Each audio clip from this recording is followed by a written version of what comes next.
आपण पाहत आहात SM मराठी न्यूज। लोकशाहीच्या रक्षणासाठी सदैव कटिबद्ध असलेले एक रोखठोक व लढाऊ news channel SM Marathi news, जिथे अन्याय तिथे आम्ही। दारूच्या नशेत झालेल्या वादातून भावानेच भावाचा केला खून। भेंडवडे गावातील घटना। हातकणंगले तालुक्यातील भेंडवडे येथे दारूच्या नशेत झालेल्या वादातून सख्या भावाने भावाच्या पोटात सुरी खुपसून खून केल्याची धक्कादायक घटना घडली। या प्रकरणी मृताच्या पत्नीने दिलेल्या फिर्यादीवरून आरोपी भावाविरुद्ध दिलेल्या माहितीनुसार अमर बापूसो चव्हाण वय 33 व त्याची पत्नी पियुषा हे दोघेही बिर्देवाडी आळते येथील समृद्धी प्लास्टिक कंपनीत कामाला होते। 28 जुलै रोजी अमर यांनी प्रकृती अस्वस्थ असल्याचे सांगून कंपनीतून घरी परतले।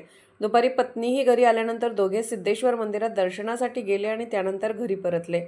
सायंकाळी अमर यांनी दारूचे सेवन केले। नशेत त्यांनी घरातील कुऱ्हाड हातात घेऊन आज संपवणार आहे असे म्हणत घराबाहेर पडल्याचे फिर्यादीत नमूद आहे। रात्री ते पुन्हा घरी आल्यानंतर पत्नीला मारहाण केली।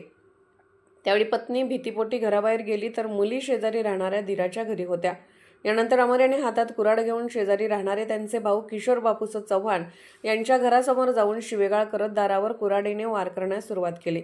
त्यावेळी संतप्त झालेल्या किशोर यांनी घरातून सुरी आणून तू सारखा त्रास देतोस, तुला ठेवत नाही असे म्हणत अमर यांच्या पोटात सुरी खुपसल्याचा आरोप फिर्यादीत करण्यात आला आहे।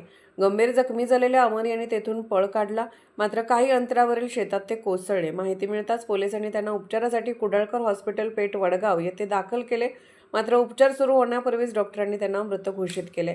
या प्रकरणी मृताची पत्नी पियुषा अमर चव्हाण यांनी दिलेल्या फिर्यादीवरून किशोर बापूसो चव्हाण याच्याविरुद्ध गुन्हा दाखल करण्यात आला असून पुढील तपास पोलीस करत आहेत। SM मराठी न्यूज भेंडवडे प्रतिनिधी अतुल कसबेकर।